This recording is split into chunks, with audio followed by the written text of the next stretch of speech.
बस्तर संभाग मुख्यालय जगदलपुर में सर्व शैक्षिक संगठन ने शिक्षकों के युक्तियुक्तकरण के विषय में विसंगति को लेकर 27 बिंदु का ज्ञापन कलेक्टर बस्तर को सौंपा। इसकी प्रतिलिपि मुख्यमंत्री, मुख्य सचिव, प्रमुख सचिव, शिक्षा विभाग संचालक, लोक शिक्षा आयुक्त बस्तर संभाग को इसकी कॉपी दी है, जिसमें विसंगति युक्तियुक्तकरण शिक्षकों के साथ किया गया, उसको उजागर किया गया है।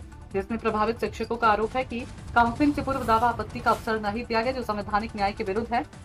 माननीय हाईकोर्ट ने भी काउंसलिंग से पूर्व दावा आपत्ति लेने की बात कही। सुमित वाजपेयी की रिपोर्ट। श्रीवास्तव, प्रदेश महामंत्री, छत्तीसगढ़ प्रदेश तृतीय वर्ग शासकीय कर्मचारी संघ।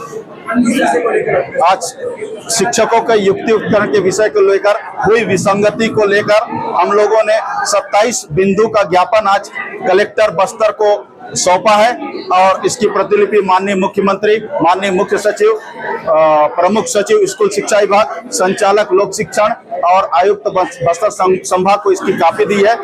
इसमें जो विसंगतिपूर्ण युक्तियुक्तकरण हमारे शिक्षकों के साथ किया गया है उसको उजागर किया गया है। जिस प्रकार से एक विकलांग शिक्षक को जिसका विकलांगता प्रमाण पत्र है और इसी के आधार पर उसकी नौकरी भी लगी है, इस विकलांग शिक्षक को भी शासन ने, जिला प्रशासन ने 50 किलोमीटर दूर युक्तियुक्तकरण करके इनकी पदस्थापना कर दी है। इसी के साथ साथ ऐसे कई से विसंगति अभी लगातार आते जा रहे हैं, जिसका हम प्रशासन को ध्यान आकृष्ट किए हैं। और सबसे बड़ी विसंगति है, जितनी बार 4 बार यहाँ पे काउंसलिंग हुई, चारों विसंगति पूर्ण रही और उन्हें शासन को दोबारा यह काउंसलिंग कराना पड़ा।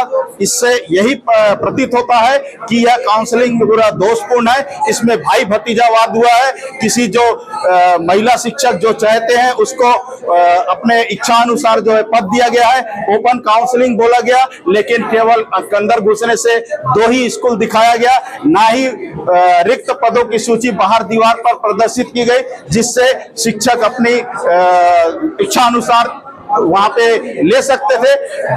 महिला शिक्षकों के साथ दुर्व्यवहार किया गया कि उन्हें नौकरी करना है करें, बीमार शिक्षकों के साथ दुर्व्यवहार किया है, अगर आपको इतना ही बीमार है तो नौकरी छोड़ दे का है।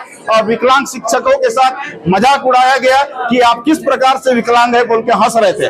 तो कुल मिला के जिला प्रशासन में जो काउंसलिंग के समिति के सदस्य बैठे हुए थे वो हमारे शिक्षकों के साथ बहुत दुर्व्यवहार किए हैं, जिसका हम घोर विरोध करते हैं। और जितनी भी संगति हुई है हम उसको जिला प्रशासन को सौंपे हैं। अगर हमारी यह बात नहीं सुनी जाती तो आगे शाला प्रवेशोत्सव का बहिष्कार कर अनिश्चितकालीन आंदोलन करने हेतु सारे शिक्षक संगठन, जितने साझा मंच में 33 शिक्षक संगठन वो बाध्य हो जाएंगे। चाह रहा हूं साथियों, सबसे पहले तो शिक्षक युक्तियुक्तकरण नियम में अतिशय शिक्षक को गिनती में जो है संलग्न वाली बात आई थी, तो यदि मैं शिक्षक को किसी दूसरे स्कूल में संलग्न हूं तो वो भी अतिशय की श्रेणी में आ रहा है। लेकिन अगर मैं गैर शिक्षक ही कार्य कर रहा हूं, कुछ हमारे शिक्षक साथी अधिकारी बने बैठे हैं, वो भी जो है आप इस परिधि से मतलब उनको छूट देते हुए बाहर किया गया है, वो बिल्कुल अन्यायपूर्ण है। जबकि शिक्षक जो है दूसरे स्कूल में जा रहा है, जैसे मैं महारानी लक्ष्मीबाई से बस्तर हाई स्कूल में जा रहा हूं तो मैं तो पढ़ा ही रहा हूं ना,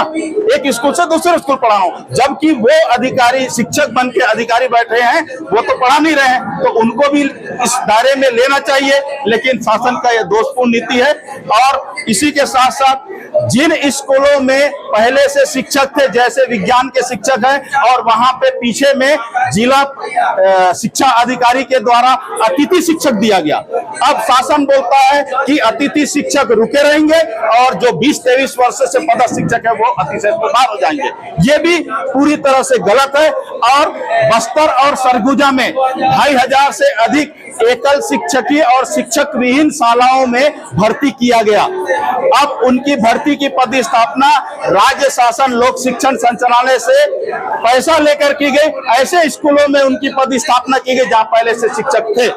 यदि उन्हें एकल शिक्षकीय और शिक्षक विहीन स्कूलों में प्रथम पदस्थापना की जाती तो आज शायद यह स्थिति निर्मित नहीं होती। विसंगतिपूर्ण नियम में जगदलपुर के विकासखंड शिक्षा अधिकारी को निलंबित किया गया है। इस संबंध में मैं ये कहना चाहता हूं, क्योंकि विकासखंड स्तरीय एक समिति है, उस समिति में अध्यक्ष जो है एसडीएम है, सचिव विकासखंड शिक्षा अधिकारी है, उन्हीं के साथ सहायक विकासखंड शिक्षा अधिकारी है, उन्हीं के साथ बीआरसी है, मतलब एक पूरी समिति बनी हुई है। तो उस समिति में केवल अकेले विकासखंड शिक्षा अधिकारी जिम्मेदार कैसे, उसका अध्यक्ष भी जिम्मेदार होना चाहिए और उनके बाकी सदस्य भी जिम्मेदार होंगे, क्योंकि वो पूरी सूची को 19-20 पूरा परीक्षण करने के बाद उसमें हस्ताक्षर किए हैं, अतः ये सारे लोग जिम्मेदार हैं। प्राथमिक शाला तितिरगांव जगदलपुर विकासखंड से जी, मेरे को जब मैं 2 तारीख को लिस्ट निकाला गया सर, तो फिर मेरे को अर्जेंट वहाँ बिलासपुर में ट्रीटमेंट चल रहा था, मैं तुरंत वहाँ से वापस आई और फिर मैं काउंसलिंग अटेंड करने गई। जब मैं वहाँ गई तो मेरा 12वें नंबर पे था नाम और मुझे ये कहा गया कि जगदलपुर ब्लॉक का स्कूल नहीं है, सारे ब्लॉक के स्कूल खत्म हो गए, तो आपको दूसरे ब्लॉक से चयन करना पड़ेगा। और जब मेरा काउंसलिंग हो गया और मैंने तो कपल ब्लॉक का स्कूल लिया, उसके बाद मैं अपने स्थान पर बैठ गई जाके वापस। और फिर मेरे बाद के जो 17वें नंबर की जो टीचर थी उसको जगदलपुर, उसको बकवान ब्लॉक मिला था, लेकिन बाद में शाम को उसको जगदलपुर ब्लॉक का आदेश पकड़ाया गया। जी, मतलब काउंसलिंग में बिल्कुल निष्पक्ष काउंसलिंग होना चाहिए। और जगदलपुर के और भी इतने सारे स्कूल है जो मतलब वहाँ लिस्ट में नहीं दिखाया गया है, तो मैं चाहूंगी हर ब्लॉक में जो स्कूल के नाम को नहीं दिखाया गया वो सारे लिस्ट के नाम को फिर से दिखाया जाए और हमारा पुनः काउंसलिंग किया जाए। सर, मैं माध्यमिक शाला टेकामेटा में पदस्थ हूँ सर। मेरा ये नियुक्ति पत्र है सर। मेरा प्रथम नियुक्ति विकलांग कोटे में 2003 में हुई थी संविदा शिक्षक के रूप में, और सारी लाभ जो है मुझे विकलांग के रूप में, विकलांग भत्ता सारी लाभ मिल रहा है सर। आज मैं अच्छे शिक्षक के रूप में मेरा लिया गया है और स्पष्ट रूप से जो आदेश है युक्तियुक्तिकरण के अंतर्गत, उसमें विकलांग शिक्षकों को इस युक्तियुक्ति आदेश के अंतर्गत उसको पृथक रखा गया है। तब भी मेरा नाम जो है अच्छे शिक्षक में लिया गया है और मैं जिला में जो काउंसलिंग हुआ था उस काउंसलिंग में भी मेरा नाम लिया गया था और मैं उपस्थित भी हुआ था। वहां पर भी मुझे किसी प्रकार का विकलांग की जो सुविधा मिलती है वो किसी प्रकार की कोई सुविधा आज तक मेरे को नहीं मिला है।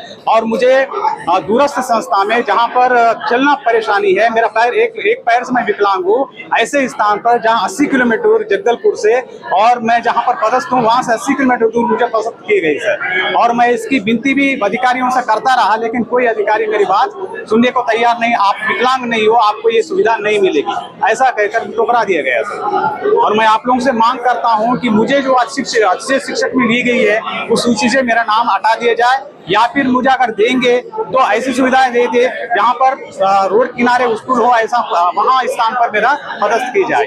ये मांग जो है मैं रखा हूं, लेकिन मेरी बात नहीं सुना। मेरे पास कलेक्टर के दिया हुआ एक लेटर भी है जिसमें मैं कलेक्टर को ये दिया था।